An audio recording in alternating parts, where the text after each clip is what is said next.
What's up guys, T here, back with a little bit more Hearts of Iron footage. Today we're going to be taking a look at the production screen and kind of running down and breaking through what that's about. So, in your production screen you're producing whatever military equipment your divisions need. If you're not producing something you need, you'll be notified, or if you're producing something you don't need, you'll also be notified, which is kind of nice that the game does that, because sometimes there's something you don't realize, or your division templates in a way, because it was preset that way and you don't quite realize something, so it's nice to give you that little notification, or you edit it and you're not producing, just little things like that.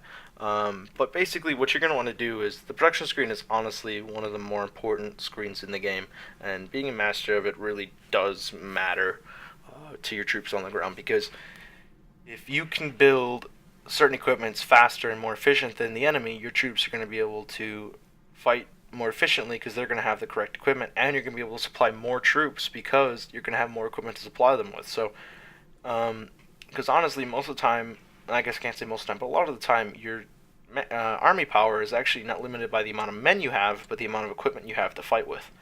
And the quality of it too, as well, if you're looking to do upgrades. So, really important thing to note is the amount of factories. Obviously, more factories means more productions by daily, weekly, depending on how much production each takes. So each item has a certain amount of production it takes to produce it, which is noted. Why can't I?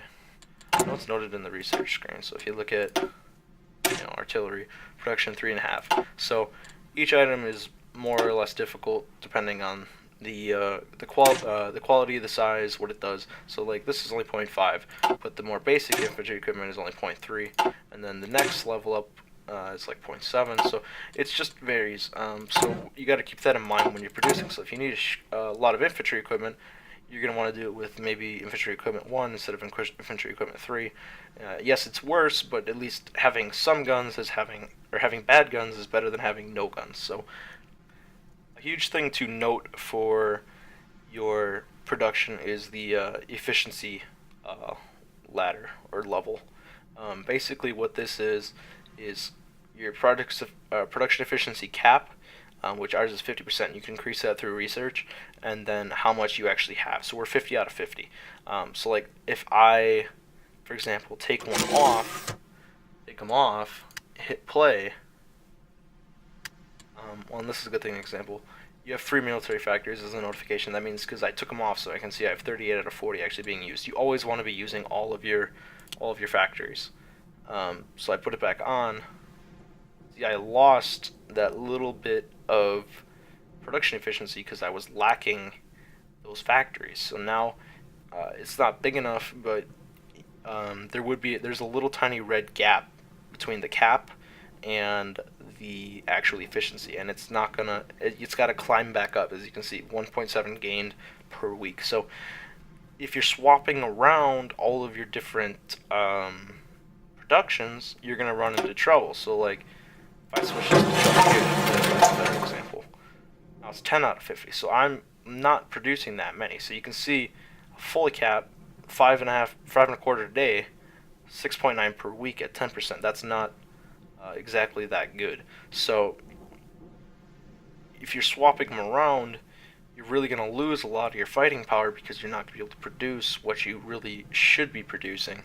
So it's really important to plan. I'm going to need this amount of stuff because I'm going to plan on doing these divisions with this equipment. So that's an incredibly important aspect of this game.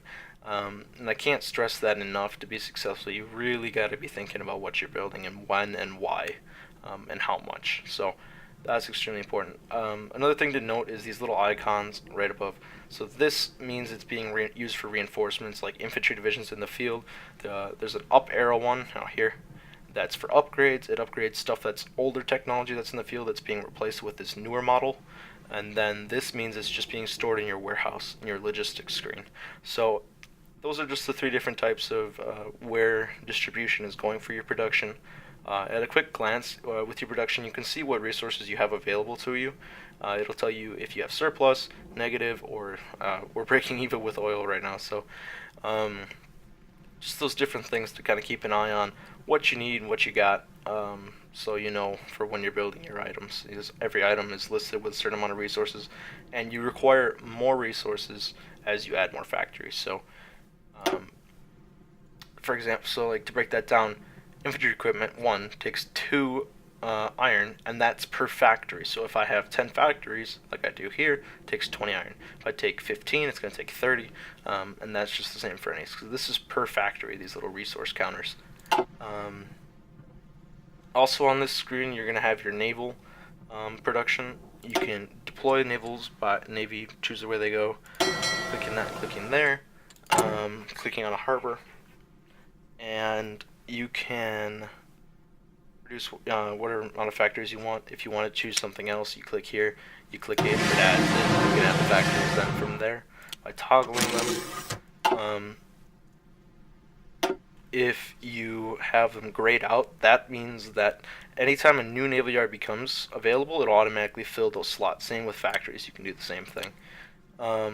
It's like a queue basically for adding factories. And then you can add infantry equipment, you can add tanks, you can add planes, whatever you need to add to build it. And another quick tip is if you're changing from one plane to another, or an infantry equipment to another, what you want to do is not create a new one, but instead